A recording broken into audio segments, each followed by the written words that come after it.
course. First of all, I want to welcome you to the first ELI virtual workshop. It's definitely not new to any of us to be on Zoom or to have a virtual workshop, but it most definitely is new to the ELI program. As I said earlier, I hope you're all comfortable, perhaps a cup of coffee. We didn't provide the bagel, but maybe you have one in your hand or nearby ready for you.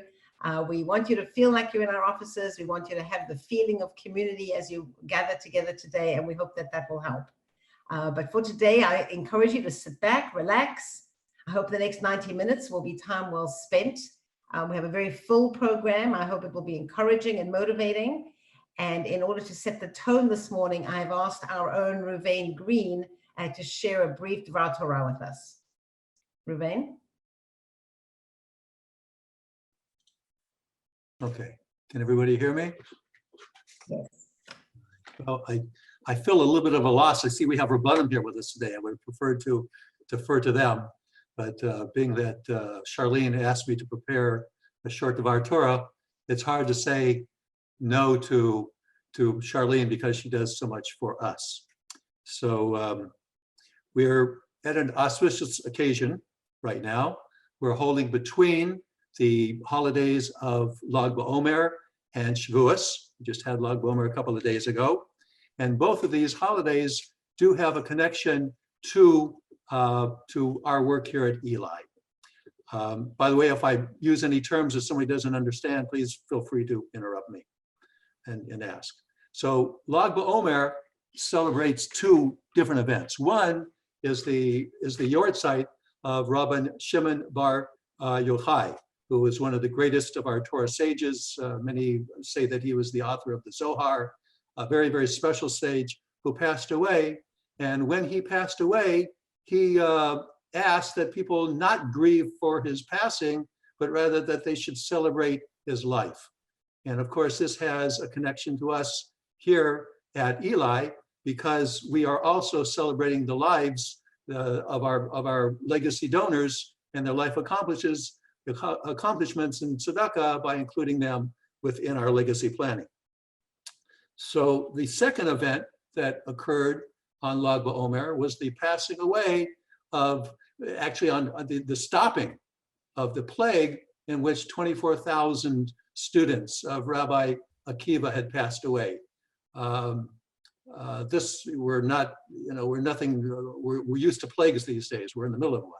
But this was a divine plague, and it was visited upon these students because they didn't have, our tradition teaches us, they didn't have enough respect for each other, they didn't communicate enough with each other, they didn't work together for the benefit of the Jewish people, rather they were pretty much working on their own.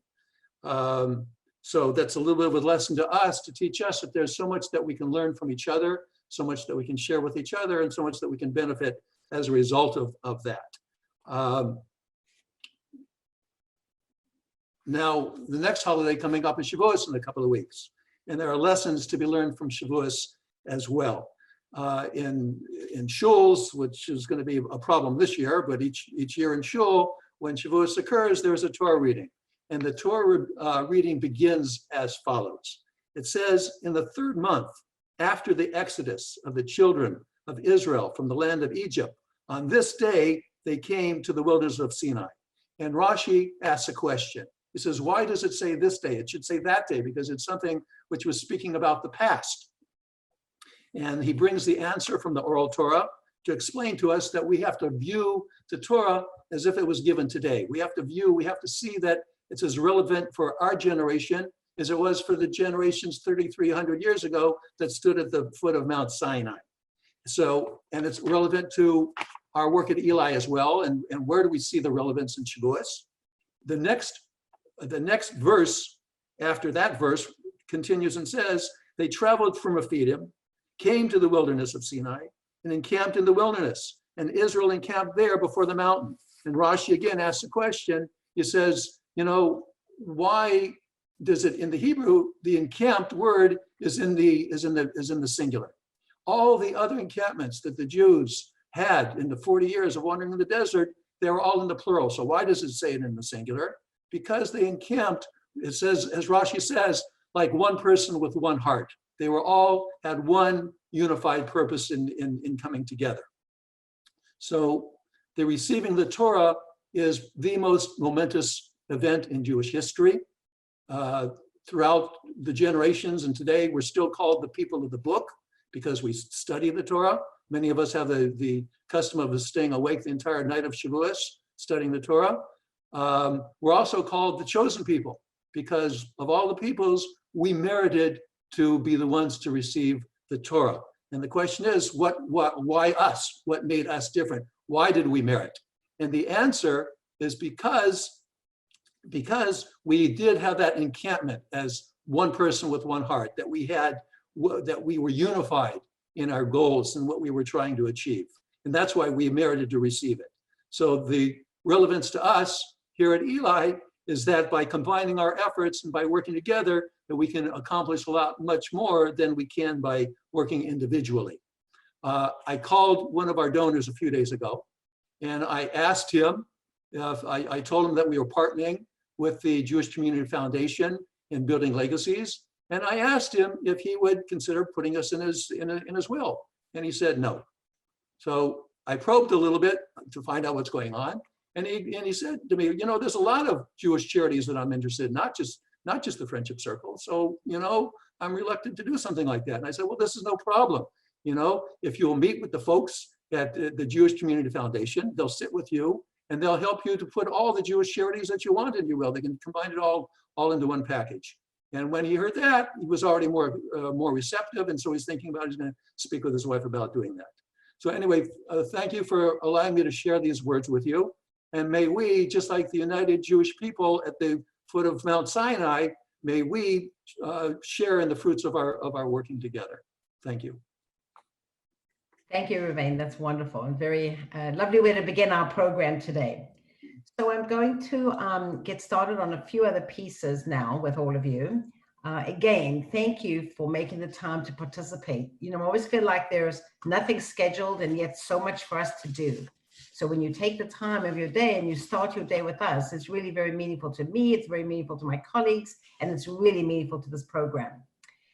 Part of the reason we did the program was that we kept getting the sense that people wanted to do something that felt a little normal, that felt a little routine, that felt a little like what we were used to.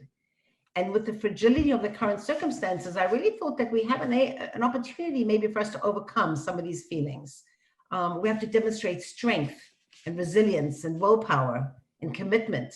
And maybe, just maybe, we'll feel like we're controlling a little piece of our lives, a little piece of our schedule, a little piece of our day and our situation. And frankly, I think we can really prepare for sunshine coming in the future, beyond the summertime, but just theoretical and imagery sunshine. What I do know is that we're all really vulnerable right now. We're lost, we're afraid, we're uncertain. And many of you know Brene Brown, an award-winning author and research professor. She spent the last 2 decades studying courage and vulnerability and shame and empathy. And I happened to read a quote of hers recently that really resonated with me for today, and I'll read it to you. It says, "Thank you for always showing up in a respectful, caring way with each other. We're a diverse group in many ways, yet we share and always manage to stay curious and kind. You give me hope about what's possible." And truly, that's how I feel about today. Oftentimes when we have planned workshops in the past, it's been, not everybody can attend and everybody's busy and we couldn't exactly allow enough time. But today, everybody said, I want to be a part of this. I want to be committed to this program and I want to have a little feeling of normal. So I commit to you to keep on trying. The Jewish Community Foundation commits to continuing that which we started when the launch of the ELI program began in 2004. The mission being to build a stronger, sustainable Jewish San Diego. And we promise not to quit now. We will do everything we can to help this process move along. So thank you again for joining so many of your colleagues on this call and working towards the common goal, the future of Jewish San Diego. In addition, today we'll be talking about all the efforts around legacy planning, definitely, and mostly about building sustainability. But we will also be talking about including this in regular fundraising. We're going to be taking a 40,000-foot look at what should we be doing, how should we be doing it, what kind of language can we be using. So I look forward to sharing some of that with you, and I look forward to an engaging conversation. And there will be time at the end, plenty of time for conversation and robust questions and answers. Before we move along, I'd like to acknowledge, first of all, behind the scenes, you can't see her, Mara Hochberg-Miller, who helps us so much with all of our planning of these programs. So a special shout out to Mara. And on the call with us today, Susan Knopman, many of you know her, Legacy Program Officer, who supports the program behind the scenes in many, many ways, as you all know. And she's going to introduce and welcome our participants on today's call. Hello, everyone. So wonderful to see all your faces, even though we're not physically together.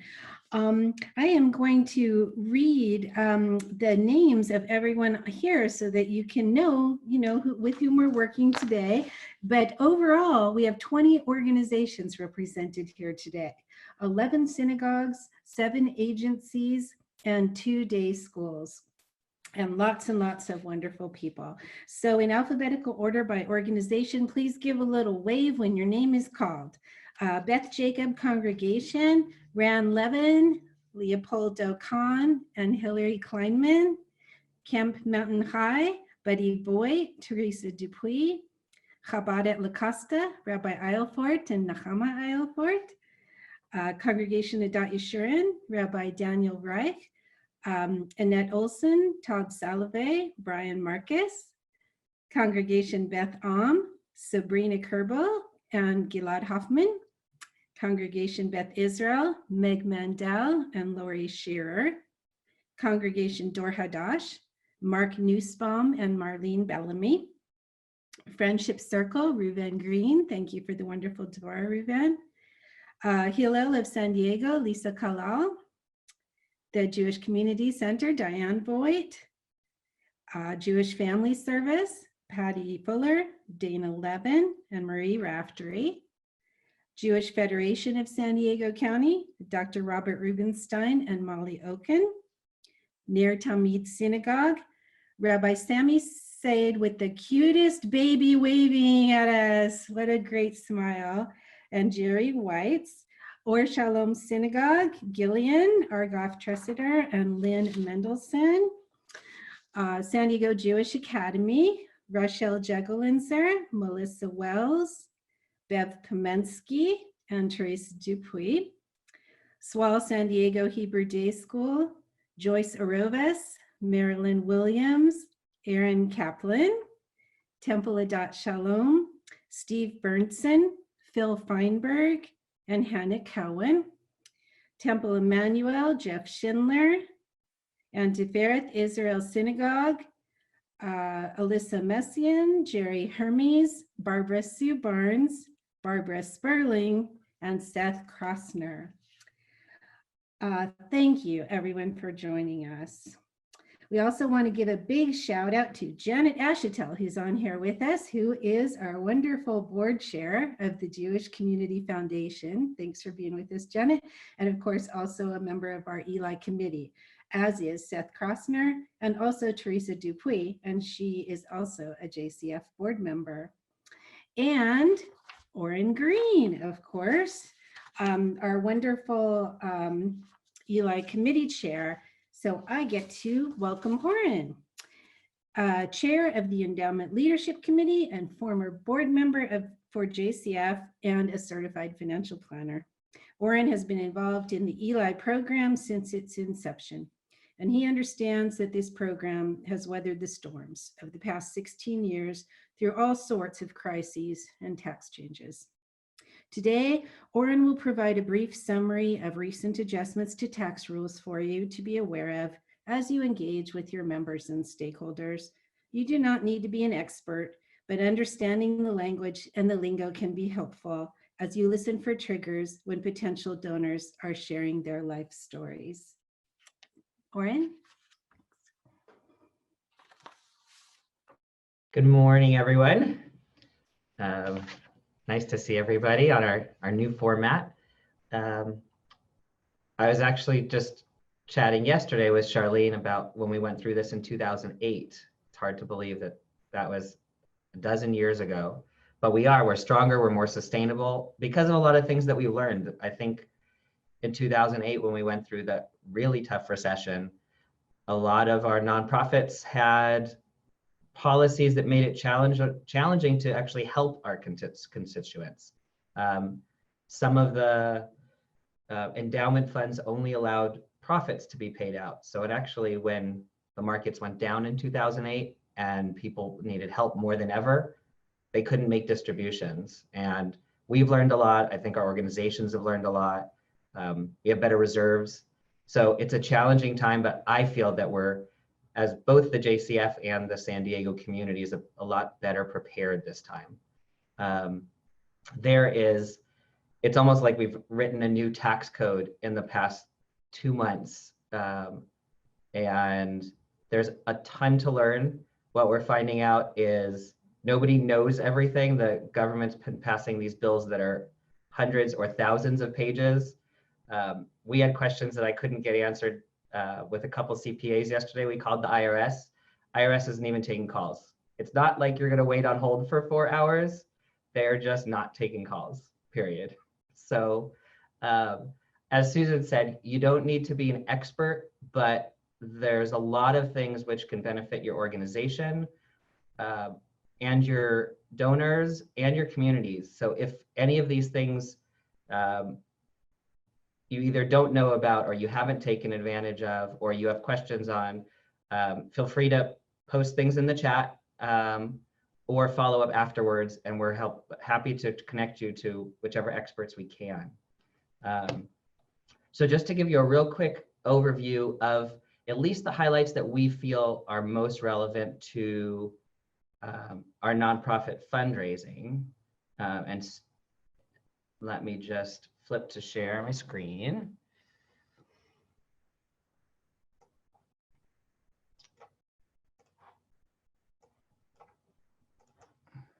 I think we're all becoming better experts with Zoom.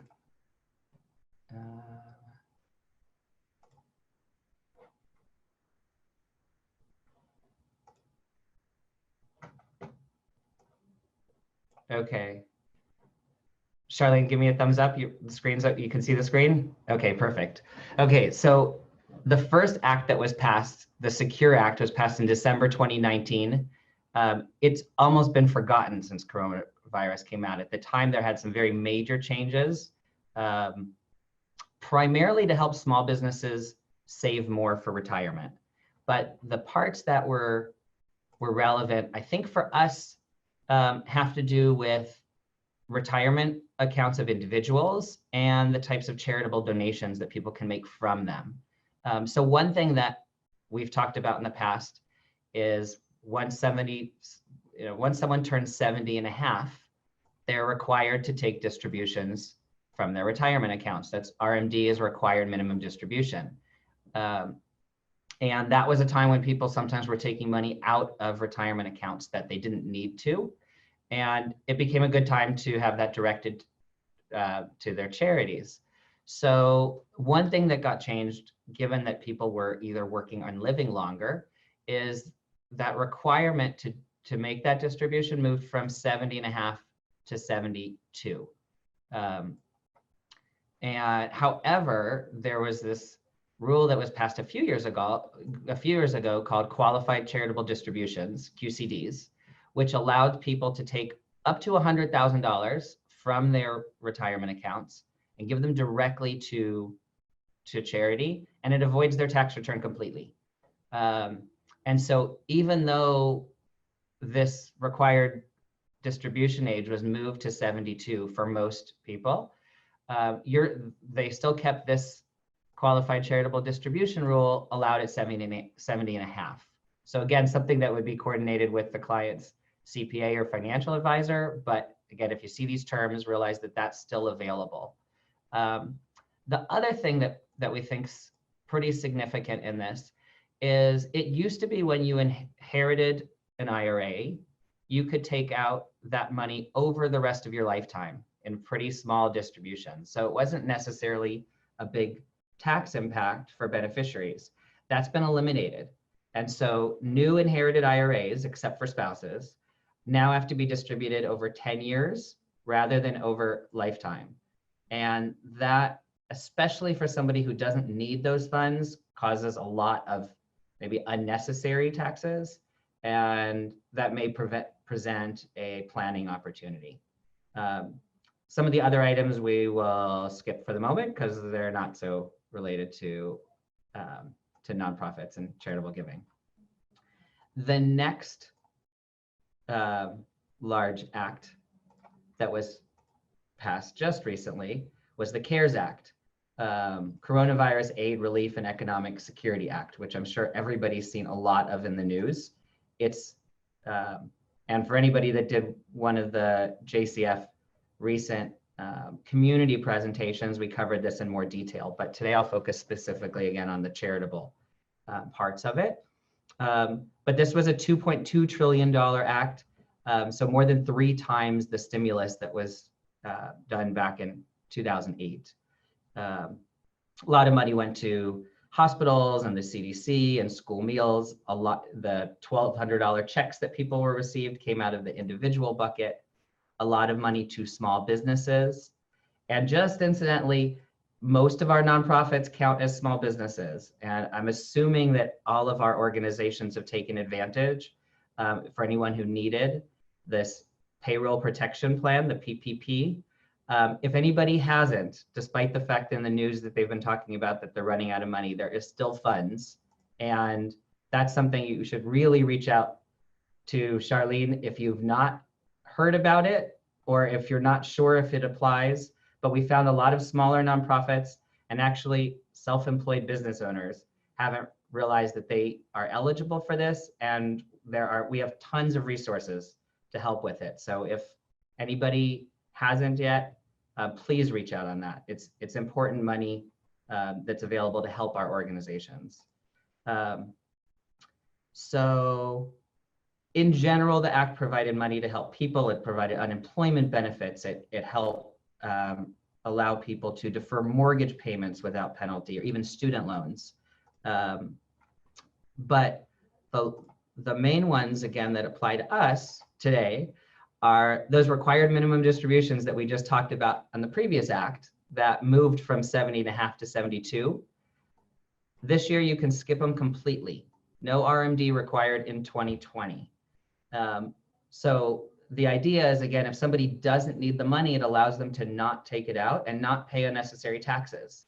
What that also means is there may be some other planning opportunities, but just realize that those people, they still can take them out. They can still do the qualified charitable distributions, but they're no longer required to. A couple other items are the charitable deduction. This one's tiny. It's almost like it was just put in. Well, we're not sure why it was put in. Originally, it was proposed at like about a $4,000 deduction, but many people don't itemize anymore under the new tax laws. And so smaller charitable deductions have been sort of going by the wayside. People are still giving to charity, but they're not getting a tax deduction for it. And so even for people that don't itemize this year, $300 can be given to charity, and they get to take that on their tax return, no matter their tax filing status. So that's on the small end. On the large end, they actually took off the limit completely for charitable contribution limits. In general, if somebody makes $100,000, they can give up to 60% of that to charity and take a tax deduction this year. Depending on if they give stock, it might be a little bit less, but basically it's a percentage of your income that you could do. This year, it's 100%. Someone can give 100% of their income and take the full charitable deduction this year. It doesn't have to be carried forward. So this is really on the large end. Jack Dorsey, the CEO of Twitter, actually gave $1 billion to coronavirus funding this year. It's 1/3 of his net worth. And so amazing. But I think probably most of us aren't giving 1/3 of our net worth to charity this year, but it does mean that there are some opportunities for people that do, if you have donors that are looking at a large donation for, whether it's for your endowment or for current funding needs, there may be some really significant tax benefits. Note, This extra part can't go to your donor advised funds, but your normal part could. So in theory, somebody could give 60% of their income to their donor advised fund if they're using that format. The extra 40% would need to be a direct donation to your nonprofit to qualify. So I think those are the major major updates to the tax law. Just bear in mind, so I think there's a whole department in the government that just comes up with acronyms for tax laws. We've had the Secure Act and the CARE Act, and then 2 days ago, they just proposed the HEROES Act, which probably won't pass with all the pieces that were thrown into that one. But there are a number of additional updates or extensions, additional funding that we may see in the next few days, sort of depending on what happens with Congress, including allowing people to return their 2019 required minimum distribution. They're allowing you to skip last year's, so we don't quite have a time machine, so they're working on some updates in the tax law. But I think that's pretty much where we are, and we're happy to answer questions later, either via the chat or via Charlene offline. Thank you, Oren. As Oren says, none of us expect to be experts in this stuff, right? It's just not our field of work. But what we do think is important is that to have a smattering of detail and to have some of the language, we know it's been in all the news, we know that it's been in every newspaper and every television show.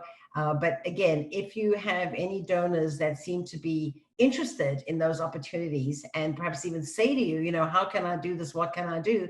Please reach out to one of us at the foundation. We'd be happy to continue working with you and with your donors. So to move along now, I was thinking about the notion of all of us getting together, and I'm like, what is that sort of comparable to in my world? And the best thing I could come up with was like a chavurah, right? And what is a chavurah for all of us? A chavurah is this sort of like safe space to share and to engage and to inspire each other. The actual description is that it's a small group of like-minded Jews who assemble for the purpose of facilitating Shabbat and holidays, prayer services, sharing communal experiences such as life cycles, and of course, Jewish learning. But if you turn that upside down, I think this is the most apt description, if you think about it, that we are at the ultimate of Jewish learning. This is where we've started. It's a convening of professionals and lay leaders, all with a like-minded interest of saving, securing, and building their Jewish organizations, and as such, our Jewish community. And a fellowship, a fellowship of people who get together and assemble for these purposes with safety and security and a real comfortable place to hang out, if you will, together, really, I think, describes what we do. So I brought this up because I want to make sure that everybody feels that this group is a safe, nurturing place to learn, to ask, to inspire, to engage, and a place where if somebody, you would like to ask somebody a question, even beyond the session today, you want to connect with somebody else in the community who's doing similar work to you, I encourage you to do so. Remember, this is not a competition. This is a cooperation. We all want to engage our community. There's enough to go around. I do believe that. I also know that we will get through this together as a Jewish people and as a community, the way we have for centuries. So I'm feeling fairly optimistic. I am cautiously optimistic. Let's be completely transparent about that. I'm cautiously optimistic, but overall, I feel very optimistic. So with that, let's start with some good news. So those of you who did participate in our early session this year know that we launched a 2020 incentive grant program. And it was met with great enthusiasm. Organizations who wanted to partner in this particular part of their legacy planning had to submit an application, which they did. And we were very pleased that we were able to continue this program. This was for those that were actively working to grow their endowments in their legacy planning, and at the same time, to secure these after lifetime gifts from their donors. And you will notice, as you see on the screen, oops, sorry. I've got too many screens going on. You'll notice that 15 organizations were approved. Part of their responsibility is to submit quarterly reports. They have to engage and show us what they're doing all the time. And yet at the same time, we completely recognize that we've had these incredible disruptors this year, and we are addressing those. So on your screen, you'll see the organizations that have been fortunate to have been approved in this program. And these organizations have committed to partner with us, and each of them have created their individual legacy goals for 2020. Now, we do recognize these goals were made at the beginning of the year, but as I mentioned, I'm cautiously optimistic, and we are going to keep those goals for now, because if this works out the way we hope, then our community will increase our new legacy commitments for the year by 144 new commitments, which is really wonderful. And that doesn't take into consideration all the other agencies with whom we work anyway, who are also still building these plans and building these legacy conversations. So all Jewish agencies in San Diego are welcome to work with the Jewish Community Foundation and participate in all of our workshops. But these 15 have additional support services, including marketing, design, coaching, one-on-one consulting, all in appreciation of their commitment to report regularly. They attend all the educational workshops, and most importantly, they fully integrate legacy planning into their fundraising efforts. And as I mentioned, we're going to talk today just about fundraising in general. There's a legacy flavor throughout everything, but this is more about connecting with our donors to grow our resources, whatever that looks like at this time. If they reach their goal by the end of the year, they will be eligible to earn $5,000. So we like that. We're happy to support the program. We're very pleased that that program has not been pulled with the current disruptors. I like using that word because I hate thinking of crises and challenges, but they are disruptors, certainly, to our business. And interestingly enough, we already have, just in the first few months of the year, 14 new commitments that have been reported to us by agencies, which in my opinion is keeping my optimism really strong. So thank you to those individuals and those people who are working there. So with everything in mind, we have to look at what our current circumstances are, and we have to remind ourselves that we need to find a balance. So on the left side, as you can see clearly, that is what we used to have, right? That was, we all gathered together, we stood really close. We had a lot of brick and mortar buildings shoring up our community. It was all rainbows and butterflies. It was so fantastic. And everybody was pleased because why? Because it looked and sounded and felt familiar. Whereas now it's not so familiar. In fact, not only is it not so familiar, but it has this undercurrent, as you show on the right, this undercurrent of our coronavirus that brings with it additional dilemmas, not only the reality of financial crisis, and the reality of families being concerned about their very well-being, not only their basic needs, but their mental health. And then, couple that with, we all have our kids, well, me personally, but we all have kids at home that have to adapt to virtual learning. And now we became mothers, fathers, and by the way, educators. So we recognize that. And I think what we need to know as a community is that we need to ensure that we don't appear tone deaf to these current circumstances. We need to be good listeners, because as you can see on the slide, I always talk about listening is trust. And how do we develop trust? In fact, if you ask the community previously, and probably even now, what is it about this relationship you have with your organization that you feel so strongly about? 99% of them will say trust. The Jewish Community Foundation has had that for decades. We know when we talk to organizations, we work with them, they say, we trust you. And trust is something that's esoteric. It comes with a feeling. And many of our organizations say that their members, their constituents say, we're connected because we trust. Many of our fundraisers have relationships with individuals who say, I don't mind talking to Meg. I don't mind talking to Marilyn. I don't mind talking to so-and-so Melissa. Why? Because I trust her. She's him or her coming from a good place. So we must remember a couple of elements. Let's look at that balance, make sure we're not exactly going to get back to what we had. We all know that, but we're also not going to be stuck in crisis mode. So let's make sure we consider that as we move forward. The other thing that trust gives us, which is a remarkable human element, and we all know this from our own relationships, trust allows you to make mistakes from time to time. Trust allows you to be vulnerable. Trust allows you to be experimental. But most of all, trust requires us to be empathetic. People will trust us if they feel that we're putting ourselves in their shoes. This is not about sympathy, while it can be there. It's about empathy. Empathy is not to say, I know how you feel, but it's to say, I hear and I see how you feel. Some might know how they feel because you could directly relate, but do think about that with every conversation you're having, because trust is not something that you can say you did and it was an event. You say, I earned trust because I did X. Trust is this like smallest of combined moments that's earned, not through sort of some heroic deed, although yeah, if I'm falling and somebody catches me, I'll feel like I can trust them in that moment. It doesn't build a trusting relationship. I trust them in that moment. It's also not about highly visible actions. It's not about how much I did visibly. What it is how do I present and perform and demonstrate to the other person that I'm paying attention, that I'm listening, that I'm reaching out, and gestures of genuine care and connection is what can build that trust. I'd like to take a moment to acknowledge many of the agencies and organizations on the phone with us today who are already doing those things. You are doing things from your organization, reaching out to your constituents to ensure that trust remains strong. I'm going to call upon one in particular, Rabbi, and also take this opportunity to welcome Rabbi Wright from Dutch Sharon. Many of you have not met Rabbi yet. Thank you, Rabbi, for waving to us.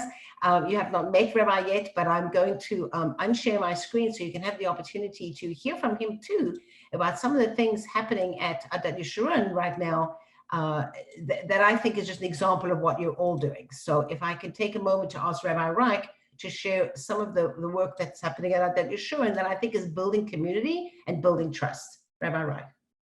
Thank you, Charlene, and thank you to the JCF and to ELI Workshop for putting this together. It's very helpful to us at this time, and we appreciate it.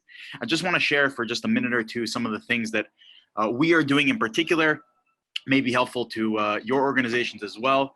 And it's something that people have appreciated that we've been doing. I'm just going to go through a list. So number one, as soon as we had to shut our doors, so we got right into action mode. Sorry for the overhead plane. We got right into action mode to be able to continue to keep our community tight knit. So what we did is that we set up something called a dot errands and a dot assist. So a dot errands is a program where basically it's very simple, as the name suggests. It's community members running errands for one another. Where we have a coordinator who will receive a message through a specific email account that was set up. I need such and such from Trader Joe's because I'm elderly. I need a prescription picked up. I can't go to the store because I'm vulnerable. The coordinator will send out a message to a group of volunteers, about 20 to 30 volunteers, who with keeping confidentiality. There's an elderly person that needs a prescription picked up from Ralph's. Can you go and receive it for them and deliver it to their home? They'll then send a private message and they'll coordinate, and the errand will be done for them. In addition to the dot errands, there's also a group of volunteer callers, being that we're all stuck at home. So we set up a system where we split up the entire membership constituency into about 20 different groups of 20 to 30 people.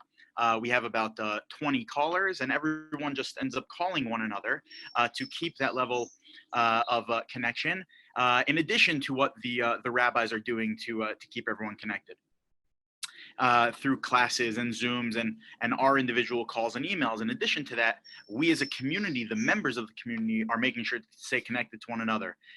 Another really great thing that we've been doing is once a week, we do a coffee social hour on Sunday nights, where we get together for a completely informal, totally social environment, similar to like a Shabbat meal. We get together, we just talk about our days, talk about our weeks, talk about the news, talk about our families, and just be able to share and share jokes, and it's quite fun. Something else that we did in order to keep a little bit of cash flow, because we're missing things like Aliyah donations, Kiddush donations, Kiddush sponsorships, is that we changed our model instead of Kiddush sponsorships to Kiddush food for thought, where someone will sponsor instead of Kiddush for that week at Shul, they'll sponsor these Zoom classes that week. So Kiddush food for thought in order to keep some of the cash flow going. And it also gives an opportunity for people to say thank you. What's been most amazing is that the sponsors have mostly been sponsoring not in honor of, let's say, a loved one or a deceased parent or relative that generally would happen for Kiddush, but rather a lot of people are sponsoring in order just to thank everyone in the community, which really speaks volumes about how everyone is staying connected. And something that is really hot off the press that we are working on is some sort of a Shavuos program that we are partnering with Beth Jacob to create multiple Zoom sessions with all of the rabbis at both Congregation ELI Yeshurun and Beth Jacob. That is still yet to be completely rolled out and announced publicly, but that is going to be happening in order to connect our communities even across the Route 8. And in addition to that, we at Adat Yeshurun are putting together food packages. My wife is putting together food packages of like a small Yontiv dessert that with some a treat or two, a note from from the community, just a way to connect people that volunteers are going to deliver while keeping physical distance from one another, in order so that people can greet each other before Yontiv and thank one another. So that's just some of the things we're doing, but I'm sure there's more to come. And we are always open to hearing ideas from others, because we're always looking to do more and connect one another. Thank you, Rabbi Rock. That's really just a sample, and I know many of you are doing other things as well. And perhaps after this call, if you're doing something interesting, I would love you to shoot me an email or drop me a note, and I will collect those ideas, and I'm happy to share them across the community, because the more we connect with our community members, the more they will feel connected. So thank you very much for that. Now, before I share with you a great new marketing program that we're launching through the Jewish Community Foundation, I just want you to see this incredible poll that was taken. These are the results of a recent poll. These were conducted in the third week of April. And the reason why this is why this is so remarkable is that if you take a look at it, this was from a group of people, donors, who were interviewed to understand and to take a poll to find out how have their charitable giving changed, if at all.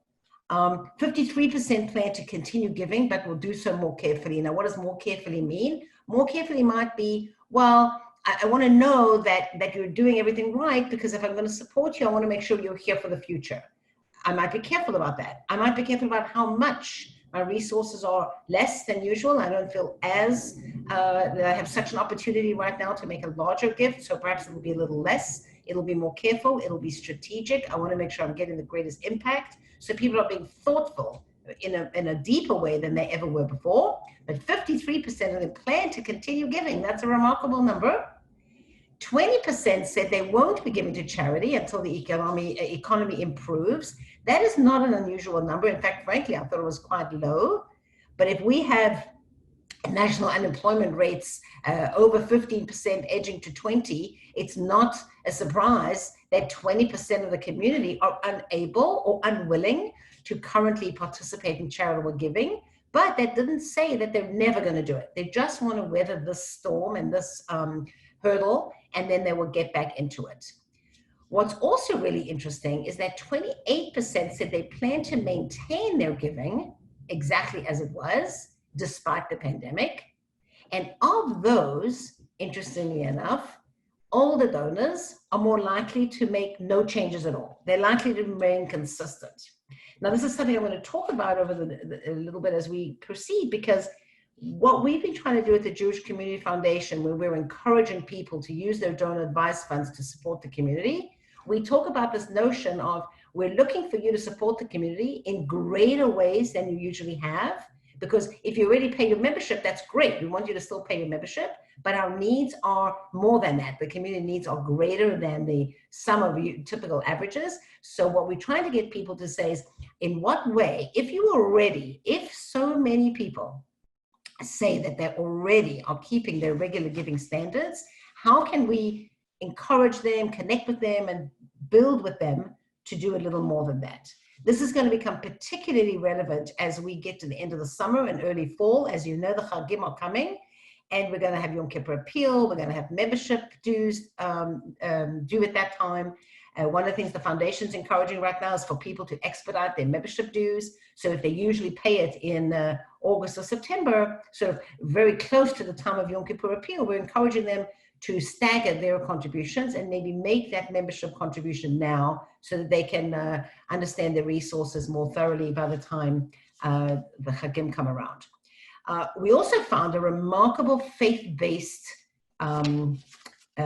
theme that, as you can see, the survey said that those who attend regular services and perhaps are wealthy are more likely to keep their current giving standards.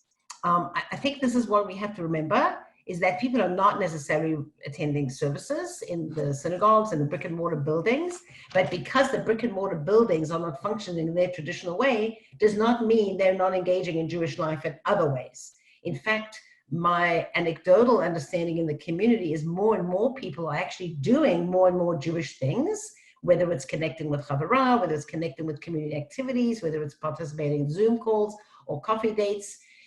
They are yearning to connect with community. So while we also hope this will bring to a greater affiliation rate in San Diego, it's really generating an opportunity for us to connect with people who are yearning for that connection. So I think these are important pieces that you know about and that you think about, because I don't think it's a matter of saying we shouldn't ask people for our fundraising. We shouldn't ask people who might be affected. Frankly, I think they're waiting for you to ask them. 80% of our population are in some way or another continuing their giving. They might change it. They might do it more carefully. They might reduce the amount. In some cases, they might increase the amount. We hope that will be the case. But as we move through the rest of the program today, I want you to understand that it's very clear that people who connect on through faith-based organizations are more likely to both keep their current levels of giving or perhaps even increase them. This is also evident, as you know, many of us have talked about this before, individuals that have a legacy plan or have an intention to support an organization after their lifetime are much more inclined, 66% of the time more inclined, to increase their current fundraising. So when somebody's invested at that level for the future of your organization, they want to make sure that you're going to have a future. They want to make sure you're going to get to that finish line, that you're going to get to that future. It's also something that we need to think about as we talk to individuals who may be not in the capacity of increasing. This is where I come back to my other slide where I talk about empathy and trust and being good listeners. Again, please, I cannot stress this enough, do not be tone deaf to people's circumstances and to the plight of our community and our city at large. So I encourage you to think about that. It's interesting that millennials, I'll just tell you a little sidebar, only 40% of millennial donors said they plan to maintain their current giving amounts, and 31% said they actually would reduce that. Now that's completely in line with what our expectation is, because they are in the working class. They are in jobs that have perhaps been affected. They are in very volatile situations that they're still building their resources as a family and are not yet living perhaps on a more stable income, a more stable portfolio, and a more stable opportunity to track and plan their charitable resources. However, they are your tomorrow. So I cannot stress enough this necessity to remain connected to everybody, whether they can give today or not, but to really have that, that trust that is built in your community. So the Jewish Community Foundation has embarked on a very aggressive and exciting community-wide new marketing campaign. This look and feel and design will be placed in the local Jewish news magazines and papers, driving readers to their favorite organization. As we talk about this today, I just want to draw your attention that the cube on the right, where it has Jewish Community Foundation, that is interchangeable, of course, with any organization's logo. And it's built on 3 core principles. And when it's customized, the first 3 principles in the cubes will remain consistent. And of course, the last one will change based on the agency. And we're going to look at these 3 core principles one by one today. And we're going to look at each one of them from 2 perspectives. The first perspective is the relationship of us to you, right? As an agency, as an organization, what should we be doing, reflect on the past, consider our future, consider our present, and plan for the future. As organizations, that's our current work. If you had homework, this would be our homework. This would be our homework to say, what are we doing? Oops, sorry. There we go. What are we doing to consider what was without being stuck in the past? And what will we do moving forward? And then differently, kind of inverted, how do we have this conversation with donors? Because their relationship to each one of these pieces of the timeline is a little bit different. So I'm going to share that with you. I hope I'll give you some food for thought. All of this material and its components is available to the whole community, to all of you to use. And we'll talk about some ways that that could be deployed. And then, of course, you will be creative and let me know how you want to use it. So let's take one element at a time. When we look at reflecting on the past, I want us to be sure that we're not losing sight of the fact that it's important to look at the past. You know how people say, oh, don't look at the past. It's never going to be like that again. You know, that what was.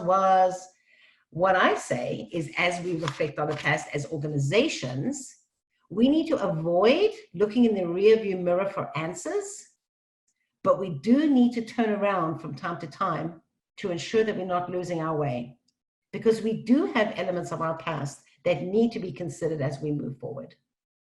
We need to be sensitive to the memories. And when donors talk about what was, we know that feeling of what was, we all want that. But those things, that past provided peace and harmony.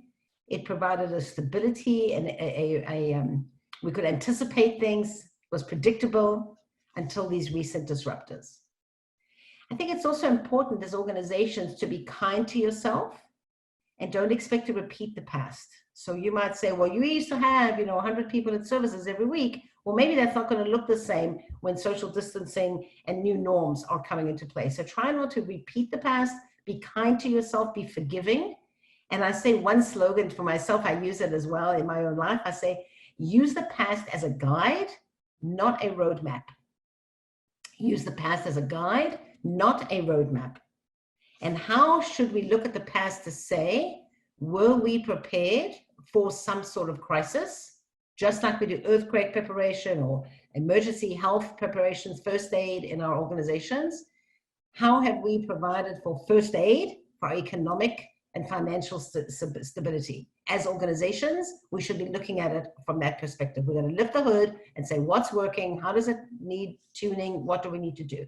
Using the past as a guide, not a roadmap. So we shouldn't try to repeat what we did before. We should use it as a guide. Now, from donors' perspective, looking at the past or reflecting on the past is something a little bit different, right? The donors are going to look back and say, I had all my life events there. It's been part of the fabric of my life. I had tragedy and pain and triumph celebrated and shared with my community. And I have a history. I have a connection. I have a bond to these organizations. And when I reflect on the past, I don't want to sit and in a sense, sit shiver for what was or what I've lost, but rather reflect on that past as a donor and say, what can I do today and in the future to make me feel that same way, to give me back that trust? And what hasn't changed? So much has changed. But actually, when you think about it, for you all doing this wonderful work like Rabbi Rock talked about it, yes, we might not be at brick and mortar facilities building community, but we are building community nonetheless in new and different ways. Just open up the JCC website any day, and there's a good illustration of how community has to be rebuilt in different ways.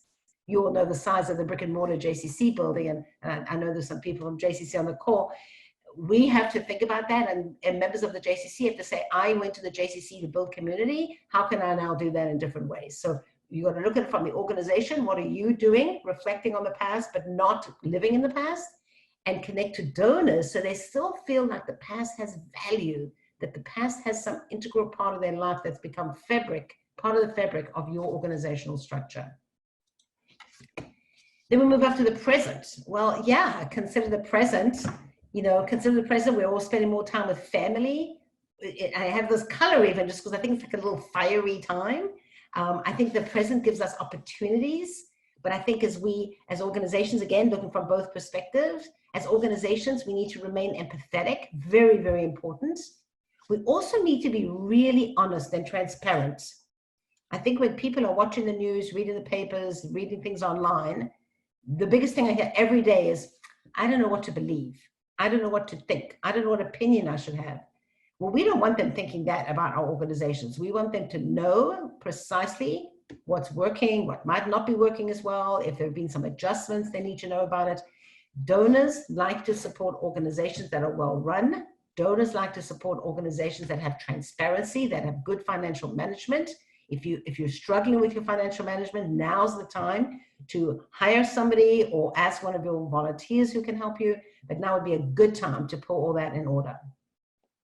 I also think as organizations during this time, it gives us an opportunity to be brave, to be innovative. Remember I said what trust generates for us in our community. It gives us an opportunity to have a little leeway if it's not so perfect, because we're trying new things. Organizations should be thinking about, how can I engage with my community in new and different ways?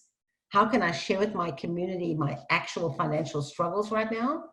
How do I reflect on the past that perhaps we don't have the stability and the sustainability of an endowment fund to the extent we would like? We're living in these current circumstances. What can we do now to help us build and move forward? For a donor now, remember, we're going to flip our hat for a minute. For a donor, the same messaging applies. The messaging of consider my present. Yes, what's the first thing that people say? They say, I'm lonely, I'm isolated, I'm home, I'm struggling, I'm dying to go and meet people. That is 100% accurate. Of course, I feel the same way. I bet all of you do too. I'd much rather be in our Foster boardroom in our building, having a cup of coffee and a bagel with you than doing Zoom. But we're still building community. I still feel very connected. I can see your face. I can see your kitchens, your living rooms. I can see what you chose to put on today. I don't know what you're wearing on your feet. Maybe you have slippers. That's good. But I do feel very connected. And I think that's an important part of how donors feel. They still feel connected. They want to know, how am I currently engaged in my community? What looks different? And as I said before, just because I don't have the brick and mortar, I'm still connected. And what am I seeing and what am I hearing? And then lastly, as we plan for the future, I'm noticing from the people that call us and the people that connect with us, they are hungry for news of the future. They're anxious to know that things are moving forward in a way that's going to serve them well. They're anxious to know if their organizations are going to make it through these obstacles and these crises. They are anxious to have an open forum to see, how can I help? Whether it's in person, time, treasure, or talent. So please don't be shy to engage with individuals. But I also encourage you as organizations to spend time thinking about the future. What is, and I know many of you are doing this already, so please don't think I'm being flippant when I say you should be considering the high holidays. I know everybody's already thinking of those things, but think beyond our normal things, right? High holidays are sort of normal. They come no matter what. What about the things that don't come no matter what? Somebody has an occasion they want to celebrate, an event, they have tragedy, they have simchas. And also, how do we plan for the future to not repeat the past? By that I mean, how do we as organizations prepare and really focus on building our endowments so that you can have income, should always, and particularly when times of crisis. The big universities, institutions, hospitals, while they're having a change in their revenue stream and their income is different, they have the stability of solid endowments. And whether or not we have done that in the past, no matter where it was, it is something that is on the minds of the people for the future. So please start planning for that. Donors want to know that you're planning. They want to know that you're focusing on what will come next. And I always say that we have to get out of the moment and into the morning, tomorrow morning, and every morning thereafter. And we tend during these difficult times to live in the moment. So I'm just going to get through today. Tomorrow, I'll deal with tomorrow. So I encourage you to think about that as an organization. What are you doing to plan for the future? And then we talk to our donors. What can they do to help us plan for our future? And it works in a similar way. They want to know that they're part of the solution. They want to know that they can contribute in some way to keep you solid for generations to come. And God willing, we won't have anything like this, certainly not in the near future or ever. But the years that the ELI program has been functioning, as Susan said when she introduced Oren, for 16 years through many crises, whether it's the financial crisis, two of them, one smaller, one really significant, fires, community issues, war in Israel. We've had a lot of things go on, and yet we have weathered the storm, literally. Why? Because we're constantly planning for the future. So I encourage you to think of that as you move forward with your donors and with your community. And then the last part is we are. Like, who are we? Do you know who you are? And as we think of this notion of reflecting on the past, consider the present, plan for the future, we are Temple Adat Shalom. We are Jewish Family Service. We are Temple Emmanuel. And we should say that together. We should really make a chant. And if we're in person, we'd probably be chanting this. Reflect on the past, consider the present, plan for the future, because we are, insert name of organization. This notion that we can plan for today, tomorrow, and the future is not new. It's what we've been talking about for a long time. I don't think it's something we should hide behind. I think fundraising and efforts to move our community forward are expected. But we have to have a sensitivity. We have to have a layer of, we say like, cake is great, but with frosting, it's better. So sugarcoat everything you do. When you talk to donors, think of that. They've got this beautiful cake, this beautiful neshama, this beautiful person, but really be soft and gentle, and think of it, you're putting a little frosting on top of the relationship to make sure that you are not remaining or not indicating even any level of insensitivity to their current circumstances.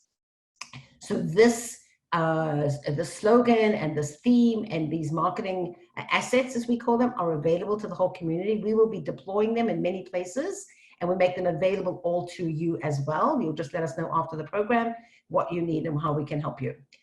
Additionally, we have been upgrading some of our content on our website to serve you, because we know that many of you have taken the opportunity and maybe even have been contacted by donors who want to secure their legacy plan. Strange as it may seem, we have people reaching out to us to say, I've been home and I've been going through my papers and my legacy documents aren't in good order. I'd like to readdress them. You might have such an opportunity. So instead of giving you a declaration of intent that was a piece of paper that was personalized with your logo, so now it's available on our website in a fillable PDF. As you can see on the screen, the left side, when you go to our website and you see the declaration of intent, it's actually fillable, that you can do with a donor on the phone, or you can direct them to that position. And then the instructions that are on the right-hand side, the directions, are actually directions for them to complete it, sign it, and send it to you by email. So everything can now be done remotely. This is our social distancing declaration of intent.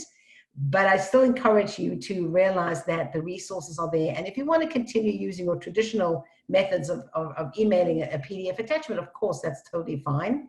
But we at the foundation are looking for ways to help that process move forward. We are also sharing the messaging with our current donors and our professional advisors that now is the time to look at our paperwork at home. We have attorneys and financial advisors reaching out to us to update their trusts, to update their beneficiaries.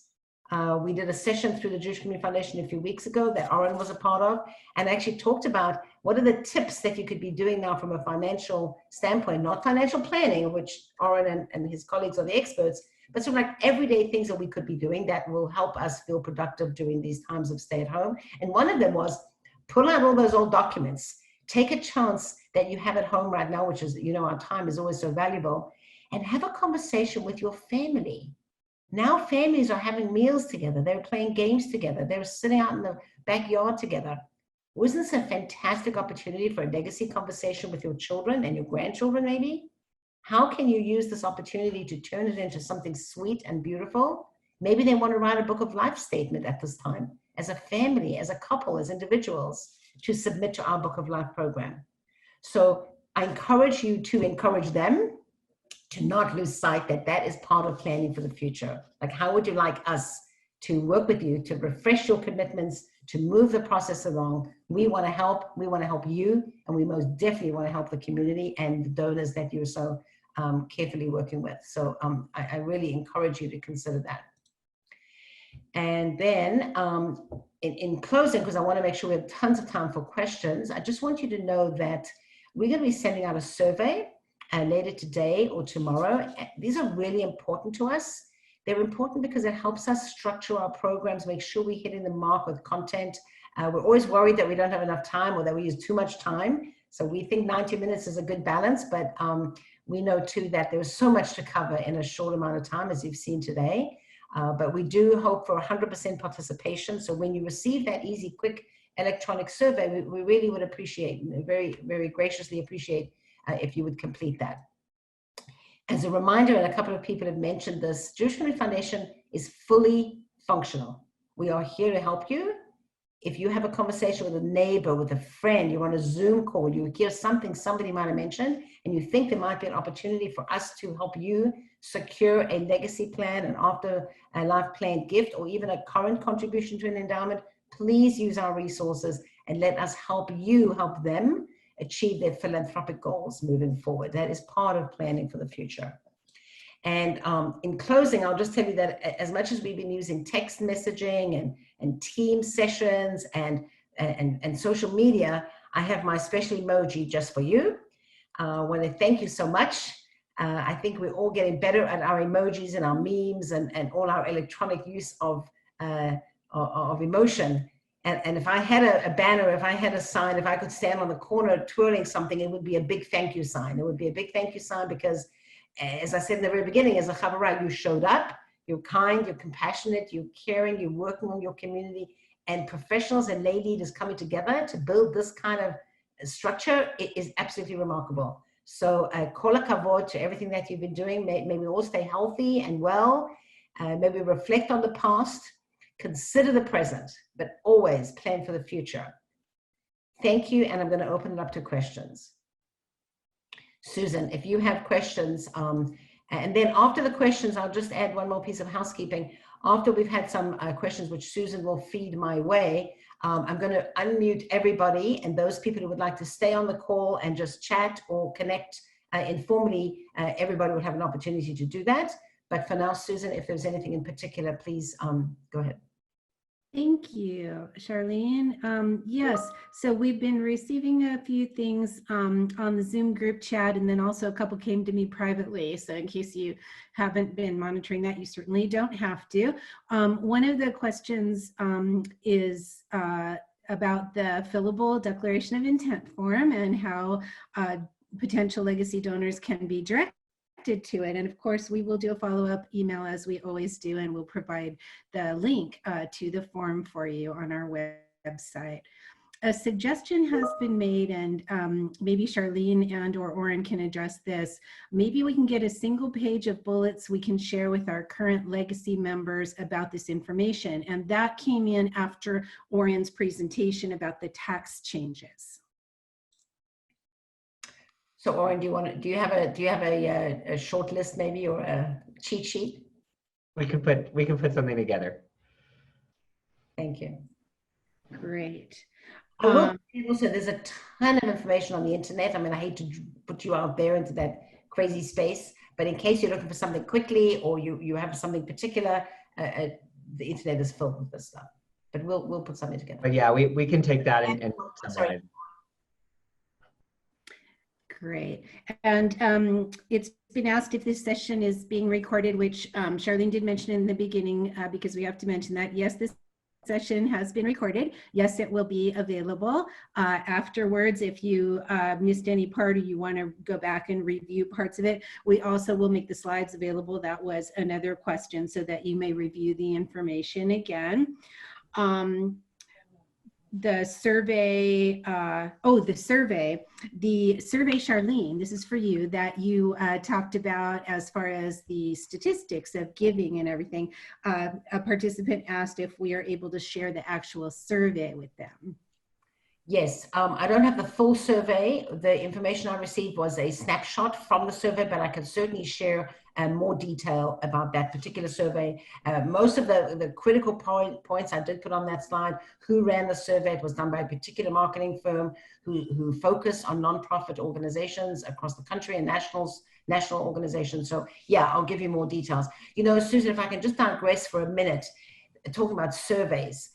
This is something I will discuss again when we're all off mute, but it's very important for me to ask all of you.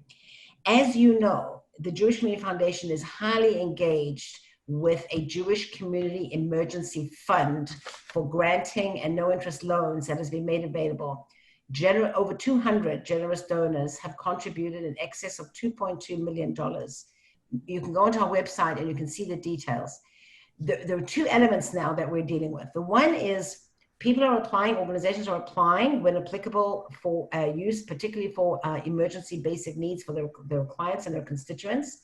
We've also reached out to all the rabbis across the entire community to offer an opportunity to engage with them in the Rabbi Discretionary Fund. But we also want to know from you, number one, are you reaching out to your individuals' constituents to find out what they need, if anything, and how are you doing that? Because we're trying to get a sense of the whole community. And number two, if you are, even if you're not, would you think it would be helpful for us as an agency to create a community survey that we can provide you a link to send out to your constituents so we can get data back that can best serve you well? It's something that's being considered by the task force. We have a task force that meets every week regarding this fund. And we need to think of new ways that we can find out what's going in our organizations and in our community. We do find that many people are still, we have this terrible problem of stigma in our community. And so we're running this risk that people are not coming forward if they have a need, but they may be willing to share in an either anonymous or even include their name in an arm's length survey that helps us understand what their needs are. So if there's something that we can do, it's really critical for us to have an understanding to know what are you doing in terms of outreach at your community. And if you're not having a good universal way to do that, would a survey of some sort be useful from us? So you can send me an email separately to that and let me know, please. Thank you, Susan. Great. Let's see, it's been requested that we take the slide off so we could see as many of us as Sorry, yes, sorry, that's my bad. Yes, of course. we continue with the discussion. Oh, hello, everyone. Okay, great. Sorry, I've done that. There's more, everyone. So a couple of questions regarding the PPP and the potential for it not having to be repaid. And then there's a question about if an organization did receive a PPP loan, are they, Charlene, are they eligible to apply for the Jewish Community Fund? Yes, absolutely. Yes, absolutely. There are different kinds of opportunities through that fund. Some of them are these, or there have been anyway, the distributions that have occurred to 10 organizations. There are no interest loans, which were done in the short term to allow people to pay their staff in anticipation of the payroll protection plan. Most agencies have received those if they have applied for them, but now we're moving into the next stage. So yes, if there's something going on that you want us to know about, that you think is worthy of support, please submit it through the channels. Thank you. Okay, Charlene, here's a good one for you. How do you lay this effort alongside fundraising during this crisis? At least for us, we have to raise an incredible amount to cover the cancellation of revenue producing programs, which is the greater current need. Yeah, I think that's where I talk about consider the present. We don't want anybody to be in denial or even present to the donors that there's some element that is not needed right away. These are not mutually exclusive conversations. These are this is one conversation. Obviously, your current need is very important and you continue to have those conversations with donors, but there needs to be this layer of the theme I just talked about. When you have these conversations with your donors, reflect on the past, the fact that you had all these revenue generating opportunities, the fact that you had this brick and mortar facility. Consider the present, present transparently and honestly what your present circumstances are and what you need to get through this time, and then add for them your plan for the future. Allow them the opportunity, particularly with legacy planning. They will be able to help you now with some cash opportunities to support your current operations, and they can invest in your future by making a commitment in their after lifetime plans, which cost them nothing at the moment. There's no money out of their pocketbook. Yes, we want to have contributions to endowment funds. It's not the current focus for most people in terms of cash What is important is we give them the opportunity to engage in those 3 levels, consider the past, what we had, where we've been, what's that resource we want to look at behind us as a guide, where we are today. These are the current needs. Transparently, I cannot stress enough how transparency is going to be critical, but then engage them in planning for the future. Because if they think they're just throwing money, let me use that very loosely, your way with no plan for the future, studies have shown that donors are very unlikely to want to support such a circumstance. They feel vulnerable. They think, well, God, I'm going to give you all this money now, but what are you going to do next year? What if this happens again in 5 years? What's going to happen this fall and winter?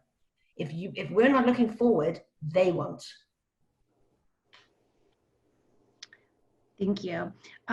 Another question comes in about, and one of our organizations participating here had an ELI team meeting recently to discussed whether it was appropriate to solicit legacy gifts at this time. Their decision was unanimous that it felt too soon. They will likely give it a bit more time before considering moving their legacy solicitations forward.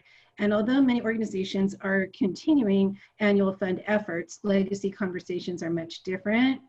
They're personal, intimate conversations that are typically best done in person. That said, what advice does the JCF team have in terms of methods for having these conversations? If they're to be had, is it phone or a Zoom meeting that might be more effective? Yeah. So could I jump in for just a sec? All right, go ahead. It's anecdotal, but I was speaking to a friend who was talking to their estate planning attorney, and the attorney said that they had 4 families that they've been talking to for years about doing updating their will and their trust and their legacy plans, and they didn't come in until this time. So maybe unfortunately, but times of fear or sort of global concern lead people to rethink these things and say, hey, am I properly covered? And now the attorney had the challenge of they didn't want to meet with them because of the social distancing and security.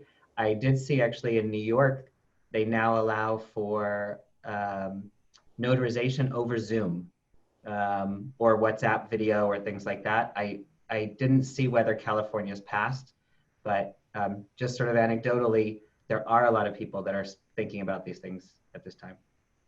Yeah, and I'd like to add to that also, Oren, there's no doubt in my mind, and Susan and all the others that work at JCF can attest to this, we are receiving phone calls from attorneys because remember, they too want to be in touch with their clients. So they're reaching out to their clients to say, how are you? Do you want to look at your paperwork? What can we talk about that might help you plan for your kids? How old are they these days? Maybe they've grown up. Maybe they've changed their life cycle circumstance. So that's one part of what's going on. The other part that's super easy when people are at home, and again, I talked about this in our recent session, is any asset that uses a beneficiary form, a 401, a 403B, IRAs, any kind of retirement plan that uses a beneficiary form, excuse me, can easily be adjusted online, and everybody's getting much better at doing things online during this time, and it doesn't need the attorney necessarily, and it absolutely doesn't need to have a notary. So that's one place. But I want to address the actual question, which was, should we, or even is it right to start legacy conversations during this very sensitive time? Again, like Oren, I can say anecdotally from the financial crisis of 2008, 2009, right after that, during and right after that time, there was a spike in legacy planning. Now, why was there a spike, one might ask? That's because at that time, people were incredibly financially strapped, but they still wanted to feel connected to the organizations. And that's where that theme came from. We've been looking at the past and saying, what is it about our community that will help us have those conversations without feeling awkward? That comes to the trust, that comes to the sensitivity, that comes to the not being tone deaf to people's circumstances. But I think it's appropriate, actually not only appropriate, but required that organizations say, I want to have a Zoom call with you to tell you about our future. I think that's a wonderful opening line, and it can go back into a conversation. It doesn't say, I want to talk to you about a legacy plan. I want to talk to you about our organization, talk to you about our future. Where are we going from here? We're changing, we're innovating, we're experimenting. I want you to be a part of that. And how can I engage with you to do so? I think it's our fiduciary responsibility and our community responsibility to keep those conversations active. I wouldn't push it. I wouldn't say, I want you to sign the thing today, but I would engage them in what it's going to take to keep your organization alive long into the future, which is what everybody wants. That's about building Jewish San Diego. Thank you. Another question is whether the ELI Incentive Grant Program, if the criteria might be modified based on the current landscape for organizations that may find resistance among donors as far as the goals that were set before the world changed completely. Yeah, I mean, we're just very happy that the program is still at this point continuing. We don't anticipate that will change, but we will reevaluate activity and engagement closer to the end of the year in the late fall. Because at that time, obviously, we need to ensure that people are still moving along. But if nothing's happening, it's hard for us to justify to our board the use of investment incentive dollars if there's no activity. Frankly, I think those goals were made quite modestly. As I told you at the very beginning of the session, I'm cautiously optimistic. I'd like to see that activity continue, and we will readdress the actual goals towards the end of the year. Probably around the Chagim. Okay. And a couple of messages have come in regarding the new branding and people looking forward to using it and thinking about how they're going to incorporate it and reach out to further discuss it and marketing tactics with it. Great, good. Well, as I've always said, is there anything else that's pertinent, Susan, or can we close?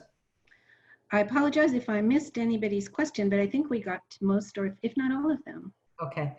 Fantastic. I just want to close by saying we have a tradition, as I started by telling you, we always like to start on time and end on time at the Jewish Community Foundation. And according to our plan, we're finishing on time. However, I'm asking Mara, our associate who's in the wonderful background helping us, to unmute everybody. So those of you who would like to remain on the line, I will stay on. And Oren, if you can stay on for a short time, that would be great. So that if anybody has something specific they want to do,